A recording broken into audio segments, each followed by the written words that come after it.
looking, throwing in the end zone. Montana, touchdown, John Taylor. Young to the air, Young to Jerry Rice, touchdown San Francisco. Young stumbles on the way back and fires up the middle. Pass is caught by Owens.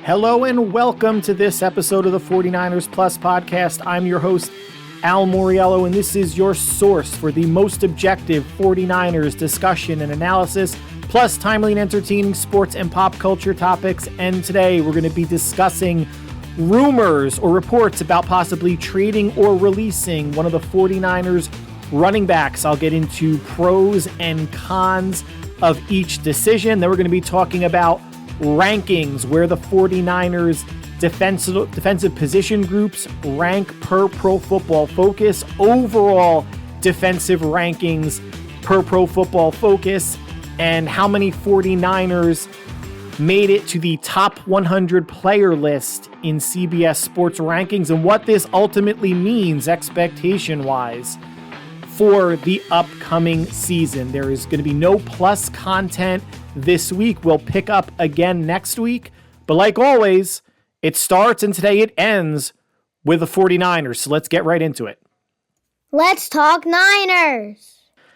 So I've noticed some people, fans and media members, taking a break from the Brandon Ayuk contract drama to start discussing another position group on the 49ers, running backs, and wondering if, or speculating if anything is going to happen with any of the running backs they have on the roster, meaning a trade or a release at the end of the preseason when we get to final cuts.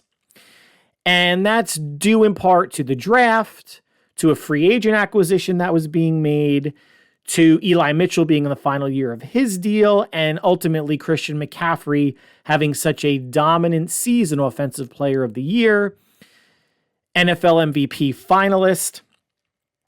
If the time is now right for maybe San Francisco to cash in and move one of its running backs. And let's start with a report by Bleacher Report, which named Eli Mitchell and Jordan Mason as possible trade candidates. And here was a quote: Isaac Guerendo and Jordan Mason can be good insurance policies for Christian McCaffrey if Eli Mitchell moves on.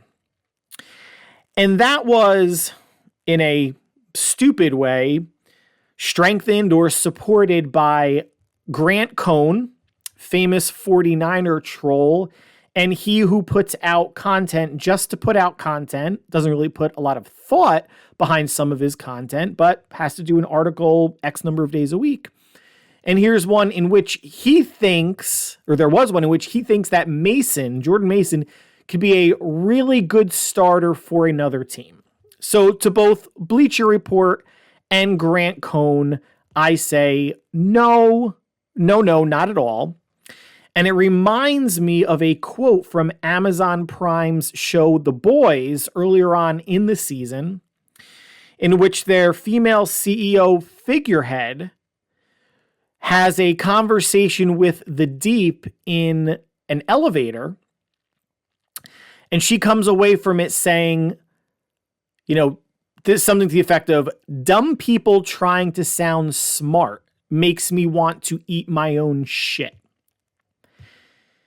That's how I feel sometimes when I read media members that aren't as close to the 49ers roster and situation as, we fans are, people that follow the 49ers maybe daily on social media, listen to podcasts, YouTube video clips, Twitter clips, Instagram, whatever it may be. And then, of course, there's Grant Cohn, who does follow the team, every day and is still just sometimes, I don't even want to say most of the time, although it's probably close to 50% of the time, just a moron and a troll. Jordan Mason is at best a number 2 running back, probably more of a number 3 and strong special teams player, which he is. But I don't believe moving Mitchell or Mason is in the best interest of the 49ers for 2024. Now let's start with Eli Mitchell, at least stat-wise, been in the league 3 years, 327 total carries, the most coming in his rookie year. 4.7 yards per carry, although that average was down last year, only 3.7 yards per carry, 9 rushing touchdowns. Jordan Mason in the league for 2 seasons, 87 carries over 2 years, 5.6 yards per carry, 4 touchdowns, and a core special teams player. So both of these players are fresh. Mitchell, more banged up than Mason, has missed time in each of his 3 seasons, is on the last year of his contract. This is going into year 4, and actually, in a way, so is Jordan Mason. Let's talk about the pros of the 49ers trading one of these 2 players, and it's pro singular. And the pro is the 49ers get a draft pick. Round of draft pick to be determined.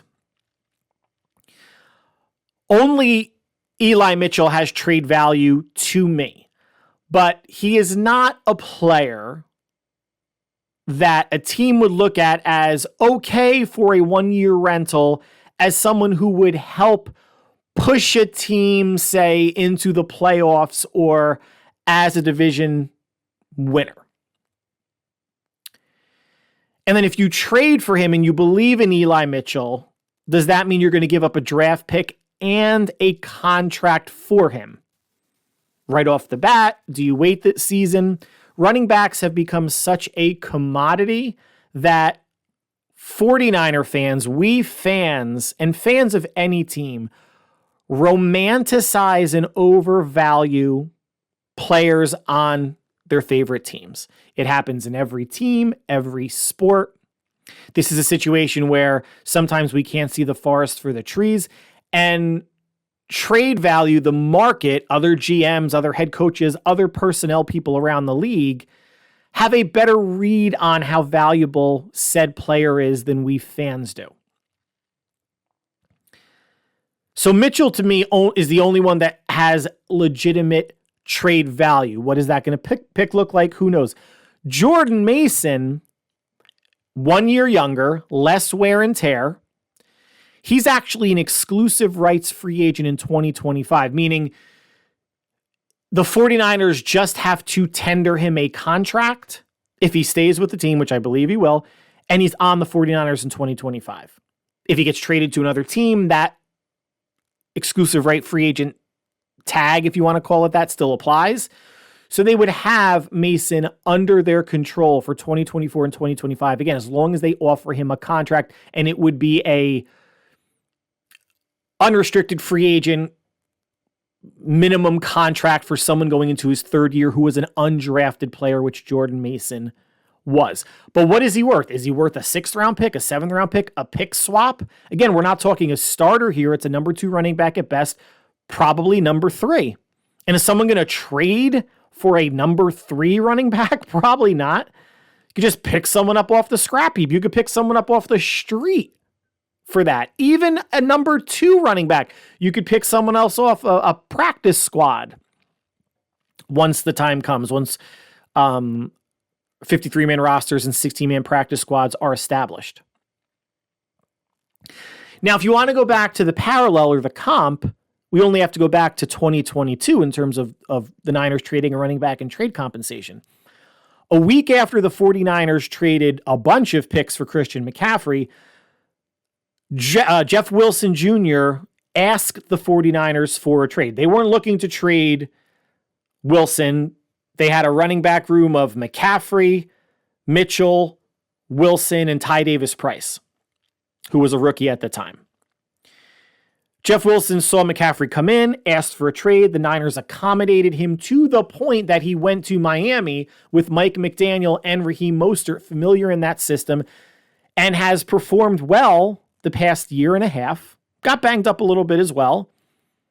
And the 49ers in return got a 5th round draft pick. That's probably the best case draft pick scenario that the 49ers are going to get for Eli Mitchell, unless there's a ridiculous injury at the end of training camp to a number one running back and a team falls in love with Eli Mitchell, then maybe you get a third or a fourth. Again, I don't know if a team would do that. They would just go to the next running back on their roster and then probably find someone who was released or a street free agent or on a practice squad to be their 2 or probably number 3. Now, looking back to 2022, I mentioned the 4 running backs that were on the roster. Now you're down to 3. McCaffrey, Mitchell, and Ty Davis-Price. Ty Davis-Price was and still is just a guy. Niners let him go. Eagles picked him up off the Niners practice squad. So they were in a situation where if McCaffrey or Eli Mitchell got hurt, they had Ty Davis-Price as a backup, a rookie. No way Shanahan would have felt comfortable with that. Or to me, that he's going to feel comfortable with potentially having a rookie in Isaac Guerendo as the backup to Christian McCaffrey, or even Jordan Mason, who there was a lot of discussion, why isn't Mason getting more carries? He has a better yards per carry average. He's a stronger runner than Eli Mitchell. Even if he was running back too, he still could have played special teams, but Shanahan has come out numerous times saying that he trusts Mitchell, likes his running style. He's a hard runner. He's been with the team, say last year when they were talking about Mitchell for 2 years. Yeah, he gets a little banged up. He only can get banged up if you're playing, or I guess you can get banged up in practice too. Pass protection has been Jordan Mason's issue, not so much for Eli Mitchell. So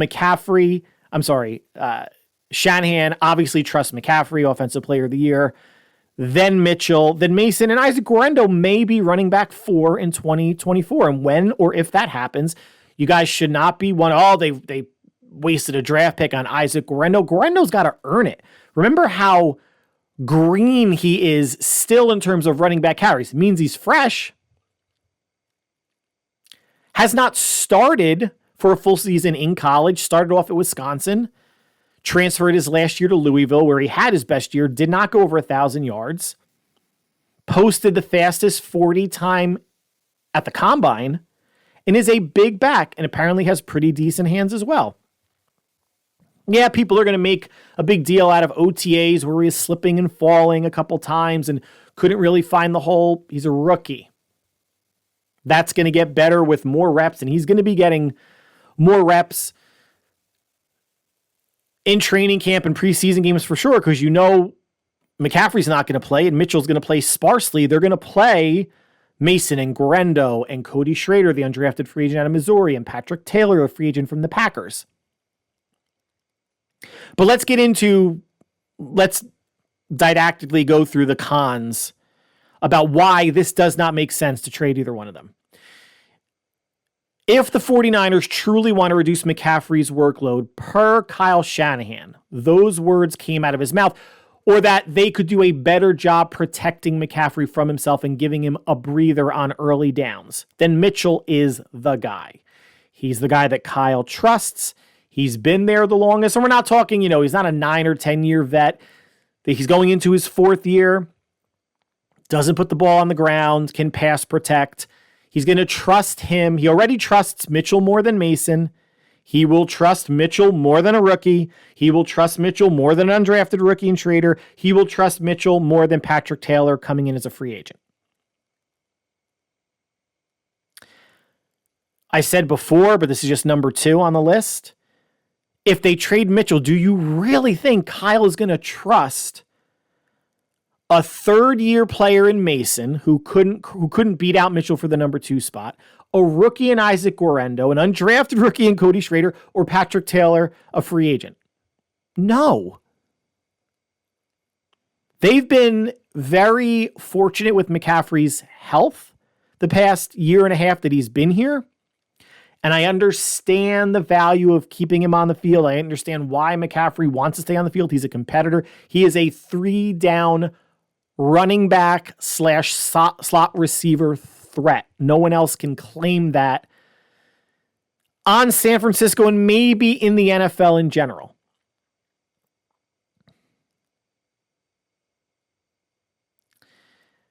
If Mitchell goes, then that means Patrick Taylor or Cody Schrader is running back 4. Let's just say it's Cody Schrader, because I think they have a better chance of keeping Patrick Taylor on the practice squad than Cody Schrader if Schrader shows out well in the preseason, which running backs tend to do because this is Kyle Shanahan and Mike Shanahan's offense, and they've literally found anybody to be able to run the ball. And I think hiding Schrader a bit in a way, although I know they're not going to do it in the preseason, could pave Schrader's way to the roster in 2025 when Mitchell leaves for free agency. But let's say Schrader is the elevation and Mitchell goes. Now there's 2 rookies behind McCaffrey and a third-year undrafted rookie in Jordan Mason, who is a strong runner. I know a lot of us fans like him a lot. I like him too. Put your head in the mind of Shanahan. Do you think he's going to be comfortable with 2 of 3 backups being rookies? And someone that in the first 2 years of his career, Mason, he hasn't trusted to be a number 2 when Mason has had the opportunity. Now let's go over just the stats for Taylor quickly. 3 years in Green Bay, 261 carries, 4.0 yards per carry, and 1 touchdown.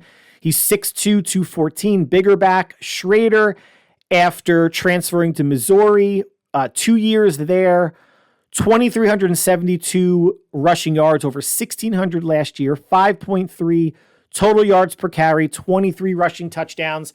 Smaller back, but powerful, 5'8", 202.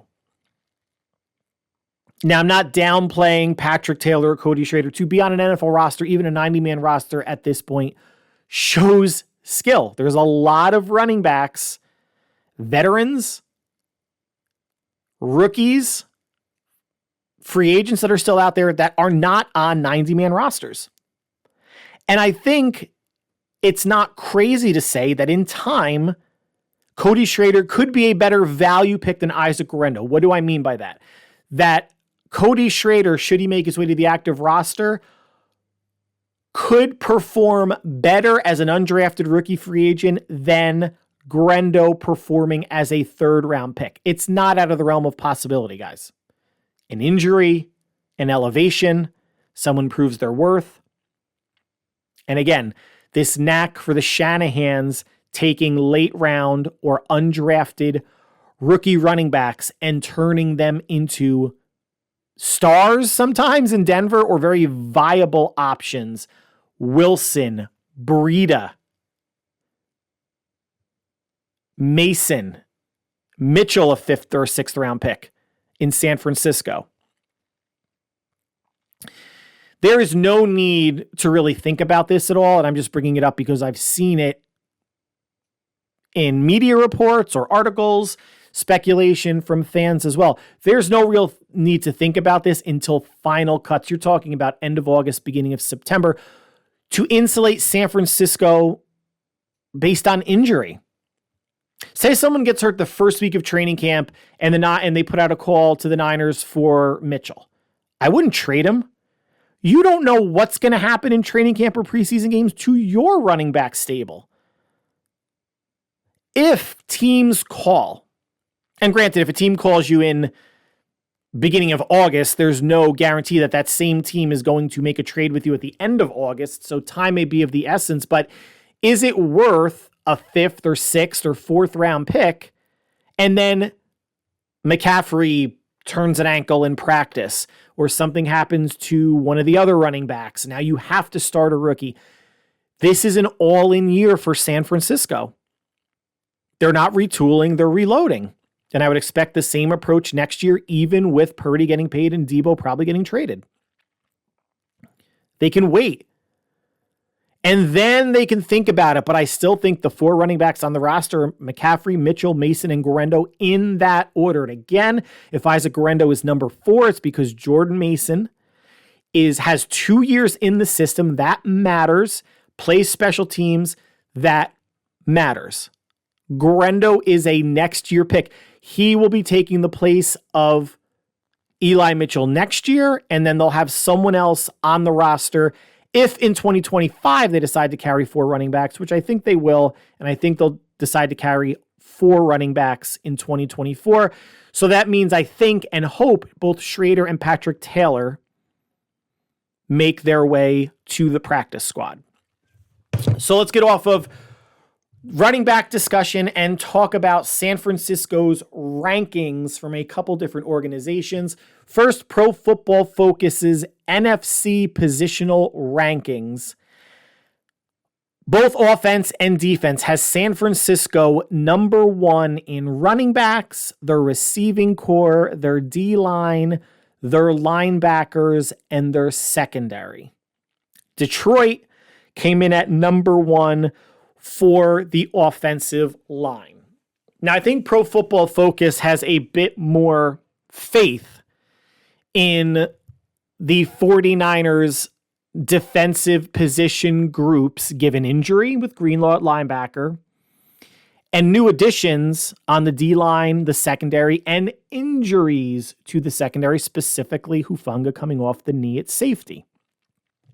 And I'm going to talk about that in a minute or two. So let's go from positional rankings to overall defensive rankings per Pro Football Focus. So that was the NFC that we went over before. If I didn't mention that, I apologize. NFC rankings. This is league-wide rankings. Overall defense. They have the Jets at number 1, the Niners at number 2. Defensive line. Jets, Niners, Eagles, Lions, and Browns. Linebackers, Jets, Niners, Bears, Patriots, and Giants. And secondary, Jets, Niners, Bills, Ravens, and Dolphins. Now, San Francisco finished, and we're just going to talk about where they finished, even though the personnel is different. The Niners finished 2023 regular season 8th in total defense, 14th against the pass, 3rd against the rush, and 3rd in points allowed. Each one of those metrics, meaning yards per game total, yards per game pass, rush, and points per game, were worse in the playoffs. In some ways, the rush defense was alarmingly worse, at least in the 2 NFC playoff games, was better in the Super Bowl. But not to the point where I think people should lose their shit, and people were during the playoffs. And it's for the very logical reason that now your end number of games is so much smaller, and you are playing better teams only, or very, very good teams only for those 3 games, the Packers, the Lions, and the Chiefs, versus the assortment of teams and offenses, good, bad, or mediocre, that you're playing over a 17-game season. So was it troubling that as the Niners went through the playoffs and into the Super Bowl that their defense performed worse? Sure. Because if you want to make a choice, you would want them to perform better and go into the Super Bowl hot. A Super Bowl that did hold the Chiefs to 3 points in the first half and got an interception the first drive of the second half, but couldn't cash in because Kyle did not want to hand the ball off the first 5 or 6 touches of the second half. But I have my doubts, and the doubts that I have, and I think it's okay for all of us to have, is the unknown.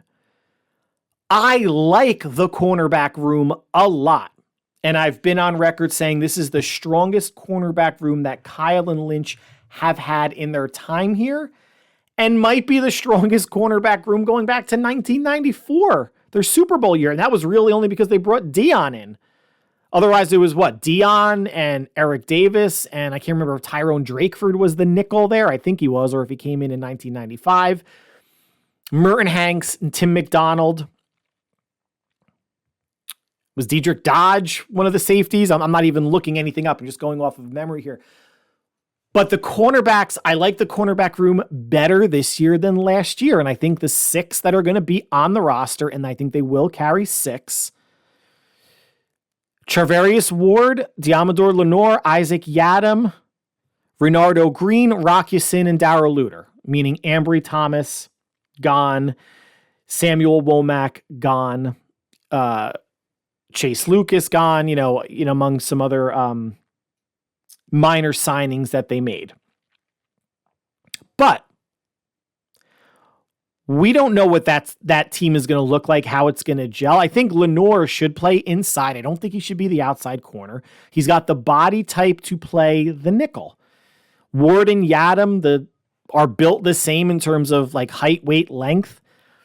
Then I think Green and Yasin can play inside or outside, and I think Luter, given his size and length, is an outside-only receiver. But I think that's a good mix. You have 3 that can play definitely outside. You have 3 that can play inside or outside. That's a nice luxury to have, and I think they should keep 6. Now, the safeties are a question mark because Hufanga tore his knee, week 11? Week 10, week 11? Will he be ready week 1? Very possible. ACL reconstructive surgery, I was just talking to a friend about this whose son, early 20s, just had or is going to have ACL reconstruction in July. And this July, marks the 25th anniversary of my ACL reconstruction. The surgery itself, I'm sure, obviously not an orthopedic surgeon, I'm sure there have been some advancements made in the surgery, but how they repair the ACL has not changed. It's either taking a strip of your patellar tendon, taking a cadaver from a dead person's ACL, or using a strip of your hamstring. The rehab process is still the same. Athletes have the benefit of devoting every day to rehabilitation, whereas us lay people, insurance only pay for 2 or 3 days a week. So the comeback timetable, I don't think, has accelerated to the point where you're shaving months off rehab. Could he be ready in September? Sure. Remember, it was only, I think, maybe a month and a half, not quite, maybe close to 2 months, or not quite 2 months earlier than Dre Greenlaw tearing his Achilles. So you have your starting, I don't know if they're interchangeable, free or strong safety in Hufanga.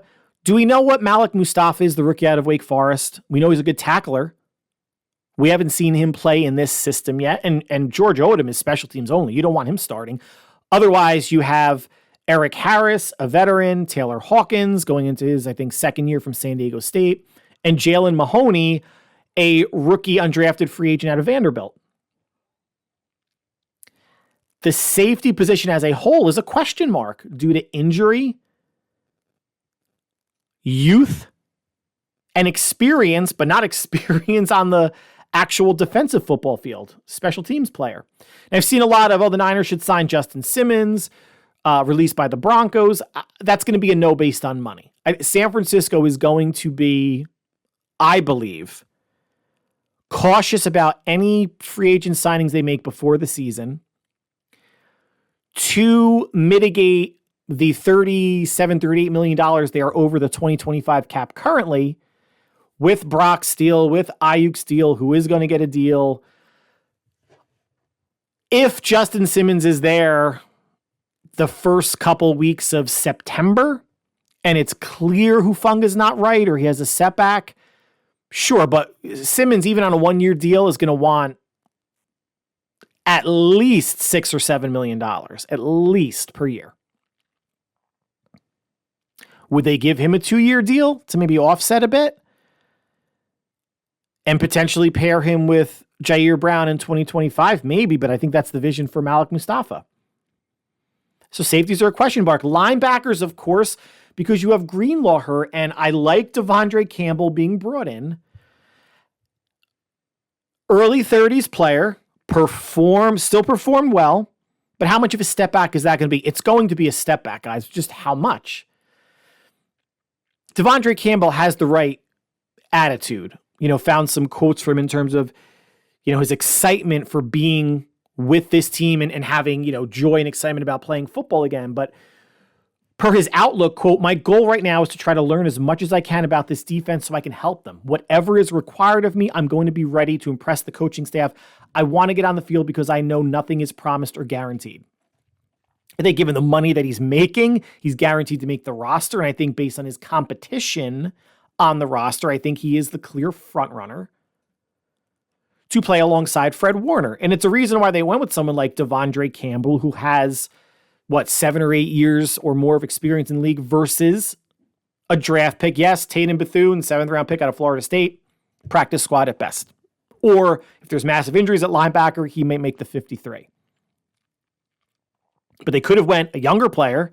They could have spent a higher draft pick on a linebacker, which they didn't. And here's something that Campbell said about Dre Greenlaw and his recovery. Dre's a dog, man. When you keep a dog in a kennel, it gets anxious. He wants to play football so bad. I told him this is God's plan for him right now. He just needs to get healthy and control what he can control. Okay, fine. I think Campbell wins that spot. But again, we haven't seen Devondre Campbell in San Francisco. He could look better than our wildest dreams playing behind that front with that secondary with Fred Warner, but you don't know. And now who's going to be number 3? Demetrius Flannigan-Fowles brought back in a 1-year deal. Fred Warner spoke highly of D. Winters. Is he going to step up? And then you have fellow second-round player Jalen Graham out of Purdue. Linebackers are not a set-in-stone, stone-cold lock. And the D-line, again, based on new bodies. Leonard Floyd coming in from the Bills, he's going to add pass rush. He should have at least 8, 9 or more sacks this year, but is he going to start? Is he a base down, early down defensive end, or is that going to go to Yetur Gross-Matos? That doesn't really have a huge impact on the D-line, but what's the vision that the coaching staff has from how will Malik Collins and Jordan Elliott perform in this defense? 2 new players taking over essentially for Eric Armstead, somewhat for Javon Kinlaw, who didn't make a huge impact, obviously. Now he's with the Jets. Are they going to carry 4 or 5 D tackles? Otherwise, Kevin Givens is D tackle number 4, which I think is totally fine. But then who would it be? Would it be a T.Y. McGill? Would it be an Evan Anderson, undrafted rookie out of FAU? Who are they actually going to look at? And it's not like if you carry 5 defensive tackles, it's going to make the run defense that much better. One of those D tackles would be inactive on game days anyway. And I have them keeping right now 5 DNs and 4 D tackles, Drake Jackson and Robert Beal as DNs 4 and 5 in whatever order they decide to be those DNs. But you're bringing in essentially almost 50% of your D line is new. Chase Young, no huge loss, more name than game. Cleveland Ferrell, not a huge loss in terms of a pass rusher, but could play the run well and is a good edge setter. But no huge loss other than the fact that he was only given $2.5 million. I think he signed with the Commanders versus Floyd and Yetur Gross-Matos each getting about $10 million a year. So value per salary, it might be something to look back upon when the 2024 season is over. And the way that Pro Football Focus ranked the defensive lines, at least in the NFC, I think the Giants and the Eagles have really good D-lines that if some people said I would take their D-lines over San Francisco, I wouldn't argue it. The Giants with Dexter Lawrence trading for Brian Burns, Kayvon Thibodeau. I know he's listed as an outside linebacker, but he's essentially a D-end.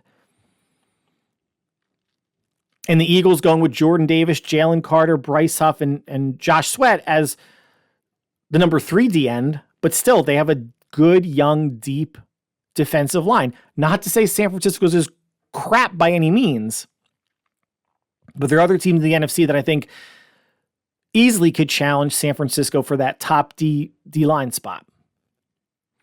And then the biggest wild card, obviously, is D coordinator Nick Sorenstam. I'm excited for it.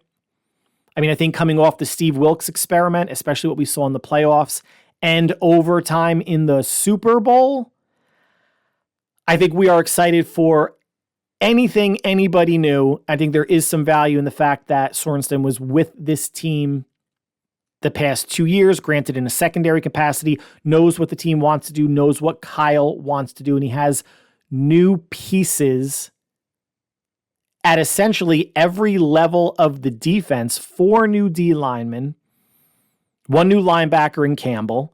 You're bringing in 3 new corners that I think that are going to stick in Green, Yadam, and Rock Ya-Sin. And then Mustafa at safety and hopefully getting back Talanoa Hufanga. There's a lot of question marks on the defensive side of the ball. To rank San Francisco's D-line, linebacker, and secondary as best in the NFC, and to have them number 2 across the board overall. Again, this was a defense that finished 8th overall, 14th against the pass, 3rd against the rush, and 3rd in points. Could we see them taking a step back initially before they get their feet under them? Sure. But that Jet game, week 1, on Monday night in Santa Clara, is obviously no pushover game. That's no gimme. I think we all know that. Aaron Rodgers is healthy. They have weapons on offense. They have, by Pro Football Focus, the number 1 defense across the board, which again is just on paper, but they've performed. They essentially traded Bryce Hupp for Hassan Reddick. That's an upgrade. And 3 cornerbacks, they're in Pro Football Focus's top 15. That's a defense. If they play D the way that the Ravens did and the Chiefs did against San Francisco, that's going to give San Francisco problems. And the first 2 to 4 weeks of the season, defenses are generally ahead of offenses because defense is more read and react, obviously, versus precision and timing and rhythm that offenses are, because nobody plays in the preseason. And I don't care how much Kyle Shanahan values joint practices, and that's great that he does. But the fact is that your team's not getting reps. Fortunately for San Francisco, there's no big offensive overhaul at all. It's just making sure that Ayuk gets his contract in a timely manner so he's not out of shape or pulling a hamstring or setting the offense back based on this contract stalemate. Otherwise, you're bringing in Ricky Pearsall and Jacob Cowing, and they have to figure out how to integrate them into the offense. But otherwise, everybody's back. On top of that, in terms of rankings by Pro Football Focus, CBS Sports released its top 100 players. I'm guessing NFL Network's going to do this again, even though they're basically off and had layoffs until they moved their studios from New York to Los Angeles, across the street from where the Rams play at SoFi Stadium, also known as Levi's, was it South? North? South. 949ers made the CBS Sports Top 100 most of any team. Brock Purdy came in at number 85 overall, Debo 81, Charvarius Ward 60, Brandon Ayuk 45, George Kittle 37, Fred Warner 22, Nick Bosa 10, McCaffrey 8th, Trent Williams 3rd. Any big surprises here? I mean, you're seeing Debo at 81, Ayuk at 45. I think most, if not all of us, realize that even though Debo is one of one in terms of what he does on the field as a receiver, as an overall receiver, Ayuk is the bigger threat. And if there are people out there saying, well, Debo's more important to the offense, look what happened when he was out those 3 games they lost. Well, Trent Williams was out too, and they could have and should have won the Browns game. They had opportunities to win the Viking game, and the Bengals in San Francisco really just punched him in the mouth, but Brock Purdy did play pretty well. Charvarius Ward in the top 2/3 at 60, based on a lot of metrics, a top 3 cornerback in the league. Kittle nearly in the top 3rd. Again, a top 2, top 3 tight end, depending on how you want to rank. Kelsey and Mark Andrews. I know Trey McBride and Sam Laporte are getting a lot of love. There's a lot of good, tight ends, but again, nearly top 3rd. Warner, number 1 linebacker. Bosa, a top 3 D end. McCaffrey, number 1 running back, and Trent Williams at worst, even a top 3 left tackle or tackle in general, even though his play statistically per Pro Football Focus has fallen off from 2022 to 2023. What does all this mean? Nothing, guys. Numbers are great. Football isn't played on paper, right? Team still has to perform. You still have to navigate injuries. You have to navigate having bad games, a losing streak. You have to dig out of ruts sometimes. And San Francisco does not have an easy schedule when you're going to Buffalo, to Green Bay. You have Dallas at home. You have the Jets at home. You have the Rams at home. The Chiefs, of course, is a huge game. Seattle twice. There some cupcake games in there and winnable games? Sure. And I have them going 12-5, but these accolades they mean nothing until you put it all together on the field. And San Francisco is going to be battling, for what it's worth, the Madden curse with McCaffrey and the coming off of a Super Bowl appearance curse, which they had to deal with in 2019. And a lot of teams have to deal with the year after not winning the Super Bowl. And it's not just that, it's the amount of games they've played the past 3 or 4 seasons. They're going to the NFC Championship game or Super Bowl. They're playing a lot more football than a lot of other teams, which means the offseason is shorter for Niner players and Chiefs players than a lot of other teams. Fans, I'm using air quotes here, are now claiming that Kyle has no more excuses. Guys, you can't look at this in such a black and white way. You hear a lot from players, former players, coaches, former coaches, that week to week, it's just hard to win in the NFL. You're coming down to from 90-man rosters to 53-man rosters, so you're trimming 37 players that aren't good enough, quote unquote, to be on a roster. You're playing against the best of the best every week. Upsets happen. Nothing can be taken for granted. Weather, turnovers, special teams, all factors that could derail a game that could look like an easy win to an unfortunate loss. It's hard to win a game. It's hard to win a division.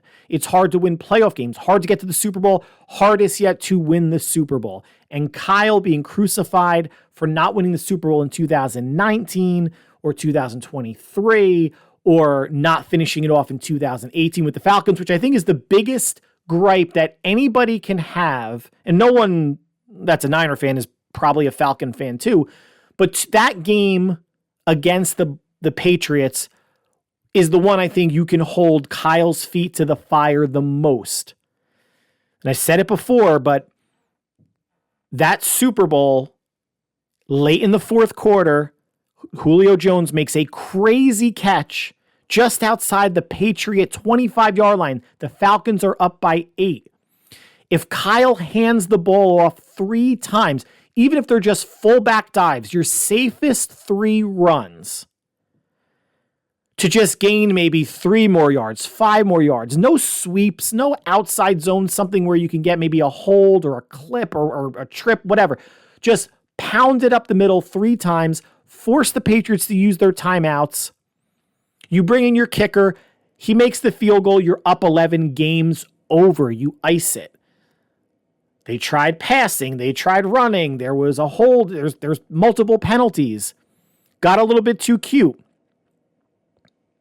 The Super Bowl, the first one, yeah, could I have a gripe? Yeah, getting away from the run in the second half, although the Chiefs might have been loading up to take it away. The last drive when they were down 24-20, not having a run on the last 4 plays before turning it over on downs. And this Super Bowl, listen, went for it on 4th down, threw a trick play in there, the touchdown to Jennings. Purdy gave them the lead at the end of the 4th. Purdy gave them the lead in overtime. The only thing I wish could have done differently is commit to the run to start the second half after you got that pick off Mahomes. But we still don't know how that would have changed things, if at all. So to me, long story long, going back to Kyle has no more excuses, I think that's horseshit. Teams are getting better. The Lions added to their defense. They are on the come. I mean, they're not on the come. They've arrived. They should have won the NFC Championship game. They choked it away. The Eagles are going to be better. Dallas is going to be good until they get to the divisional round of the playoffs, should they get there. The Rams and Seahawks should be just as good, if not better. Someone's got to win the NFC South. And of course, you have the Chiefs, who are going to be the biggest hurdle to anybody in the AFC and are coming to Santa Clara against San Francisco, and that's going to be the measuring stick. Every other game, the Niners would love to go 17 or 16-0 outside of the Chief game. Make no mistake, every other game does not matter.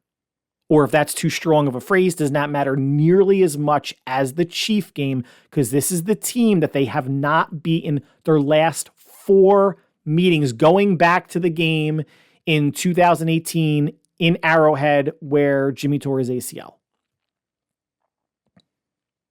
This is the team that they will more than likely need to beat to win the Super Bowl. And that's sad to say, considering they're not in the same conference. In the early 90s, it was Dallas or San Francisco. One had to get over the other to get to the Super Bowl, both in the NFC.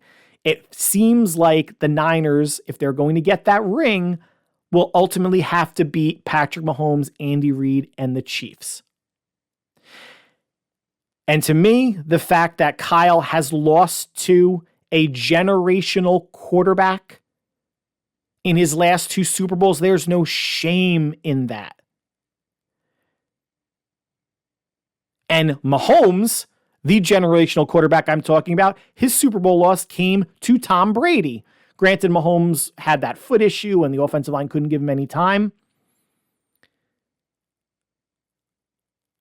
But to me, it's okay when you lose to the best.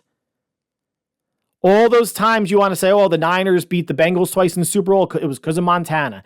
They beat the Broncos, it was Elway versus Montana, still the best quarterback in the league. It was Montana versus Marino in 84. Montana got the better of it. Steve Young, best quarterback in the league in 94, handled the Chargers. It's a theme, guys. And Brock Purdy may never be the best quarterback in the NFL, not while Patrick Mahomes is still playing and Josh Allen and others that people would take over him. You know, a good 8, 9, 10 quarterbacks. But you just got to punch your ticket to the dance, play well, and you need to get lucky. You need to get a little bit lucky. If that ball does not go off of Darrell Luter's foot, that could be a different Super Bowl. That's not Kyle's fault. That's not Brock's fault. That was a short scoring drive for the Chiefs in the third quarter. And overtime, I think Kyle did make the right decision. The Chiefs did not drive the length of the field for a touchdown. They were kicking field goals or they got that turnover off of the punt. Don't mean to get on a soapbox with this, but this is not all or nothing for Kyle. The Niners internally may be thinking that this may be their best last chance to win, given the financial structure of the team and Brock Purdy getting his money in 2025. But again, if they structure it like Trevor Lawrence's deal, that could still be a $15 to $20 million cap hit the first 2 years of the deal. Very reasonable before the cap keeps jumping up and up and up as the NFL salary cap tends to do. But with a player like a Debo, with maybe a Javon Hargrave, I still don't believe like it's a last dance with this core, because the core is still going to remain. They're losing a spoke off the wheel. They're not losing the core of the wheel itself. If the Niners make it to the Super Bowl, NFC Championship game and lose, will I disappointed? Sure. But I'm not going to be one of those fans screaming, look at this roster that they had. There's no way they should. Then they should just go undefeated, right, guys? They should just go undefeated. They have the best roster, or the NFC. Like, they should not lose an NFC game. They should only lose to the Chiefs 16-1. That's what it should be, right? Just not how things work. So that concludes the podcast for this week. Like I mentioned, no content this week. We may pick up again next week. Hope everybody had a enjoyable and relaxing 4th of July weekend. And until we talk again next week, everyone stay happy, healthy, safe. We'll talk soon. Take care.